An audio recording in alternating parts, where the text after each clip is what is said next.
आज की वीडियो में मैं बात करने वाली हूँ हेयर ग्रोथ पे। वैसे तो मुझे सीवियर हेयर लॉस हो गया था, मुझे दो कंडीशन हो गई थी, telogen effluvium and androgenic alopecia. Telogen effluvium मुझे अक्टूबर के महीने में हुई थी, जो कि थी 2023 को। तो अभी 2-3 साल हो गए हैं, मैंने रिकवर कर लिया है उस फेज से। तो टेलोजन इफ्लुवियम में क्या होता है कि आपके बाल क्लम्स में गिरते हैं, जब भी हाथ फेरते हो बालों में 100-500 बाल तो ऐसे ही निकल जाते हैं। और एंड्रोजेनिक एलोपेशिया में क्या होता है कि आपके बाल क्लम्स में नहीं निकलते हैं, आपको एक दिन अचानक ऐसा फील होगा, अरे मेरे बाल यहाँ से कहाँ चले गए।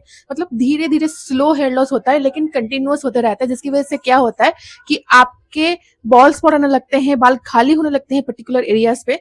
तो मुझे पहले टेलोजन इफ्लुवियम हुआ और एंड्रोजेनिक एलोपेशिया बाद में मुझे पता चला। तो मैंने टेलोजन इफ्लुवियम को तो टैकल कर लिया है। एंड्रोजेनिक एलोपेशिया की वजह से जो मेरी हेयर लॉस हो गई थी, जो पार्टिंग मेरी वाइडन हो गई थी, अभी बहुत थिन होने लगी, क्योंकि मैंने न्यू हेयर ग्रोथ चालू कर दिया है। कैसे चालू किया? तो अगर आपको अभी सीवियर हेयर लॉस है तो सबसे पहले मेरा लास्ट वीडियो देख लेना, उसमें 3 से 4 प्रोडक्ट मेंशन किया जिसको यूज करके आप अपना हेयर लॉस को रोक सकते हो, वो रोक लेना। उसके बाद अभी जो है मैं आपको हेयर ग्रोथ के बारे में बताऊंगी। पहले हेयर लॉस रोकना है, उसके बाद हेयर ग्रोथ पे काम करना है, दोनों चीजें एक साथ नहीं करना है। क्योंकि हेयर ग्रोथ करते टाइम पे जो हम प्रोडक्ट यूज करेंगे ना, वो हमारे हेयर ग्रोथ की स्पीड को बढ़ा देता है, जिसकी वजह से क्या होता है, जो हेयर हमारे गिरने वाले थे या जिसकी साइकिल खत्म हो गई थी, उसको ये फास्ट कर देता है, और इससे क्या होता है, न्यू हेयर ग्रोथ आने लगती है। तो और थोड़ा बहुत आपको हेयर लॉस का, हेयर फॉल जो है थोड़ा बहुत स्टार्टिंग में इंक्रीज दिख सकती है। तो आप हेयर लॉस भी ट्रीट कर रहे हो, हेयर ग्रोथ के लिए भी काम कर रहे हो, तो एक साथ बहुत सारा हेयर फॉल देख के आप खुद घबरा जाओगे। तो पहले हेयर लॉस को ट्रीट कर लो कंप्लीटली, उसको कम करो, उसके बाद हेयर ग्रोथ पे काम करते हैं। तो हेयर ग्रोथ का जो मेन पॉइंट ये है कि सबसे पहली बात, उधर मम्मी फोन पे बात कर रही है, इधर इतने सारे माइक्स बज रहे हैं, साउंड्स हो रहा है, क्योंकि you know guys new year है, तो थोड़ा सा इधर वॉइस क्वालिटी में खराबी ना सुन पा रहे होगे, बट थोड़ा सहल है। हेयर ग्रोथ में जो मेन फैक्टर है दैट इज ब्लड सप्लाई। अगर आपके फॉलिकल्स को proper blood supply and nutrition मिल रही है तो हेयर ग्रोथ की साइकिल भी लंबी होती है, लंबे होते हैं बाल आपके, उसका टेक्सचर सही होता है, एंड फॉलिकल्स हेल्दी रहने की वजह से जब बाल गिर जाते हैं तो वापस से न्यू हेयर की ग्रोथ भी आने लगती है। मतलब कि आपको बॉल्ड स्पॉट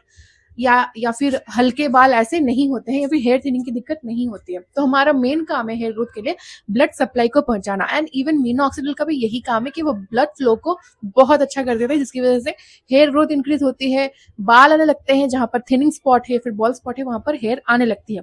तो आप नेचुरली कैसे, मतलब बिना मिनोक्सिडिल के कैसे आप अपने हेयर ग्रोथ को बढ़ा सकते हो?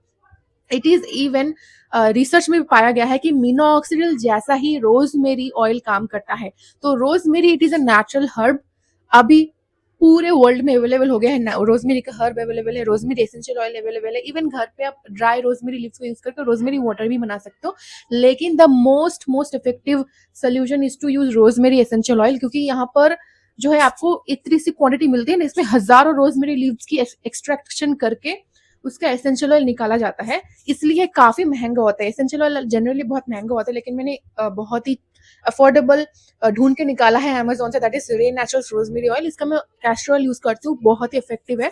तो ये जो रोजमेरी एसेंशियल ऑयल है ना, इसको अगर आपने यूज करना स्टार्ट कर दिया, आपके स्कैल्प में ब्लड फ्लो को इंक्रीज करेगा ना। मिनोक्सिडिल के 2 टाइप होते हैं, 2% एंड एक 5%।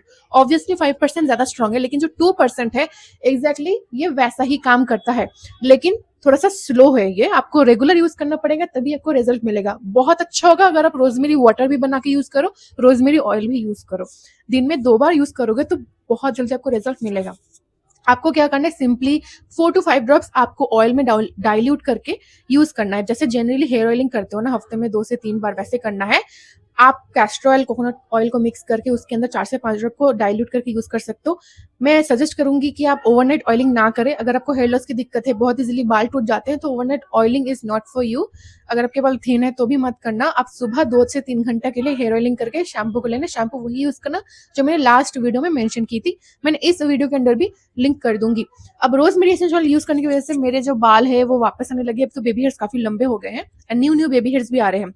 रोजमेरी एसेंशियल क्या करता है कि आपके स्कैल्प को ड्राई होने नहीं देता, तो जिनको इची स्कैल्प या डैंड्रफ की प्रॉब्लम है वो भी ये सॉल्व कर देगा। हेयर फॉल हो रहे हैं, हेयर थिनिंग हो रही है, इवन प्रीमेच्योर ग्रेइंग यानी कि बाल सफेद होने लगे हैं, उस पर भी ये वर्क करता है। This is an all in one solution for your all hair problems.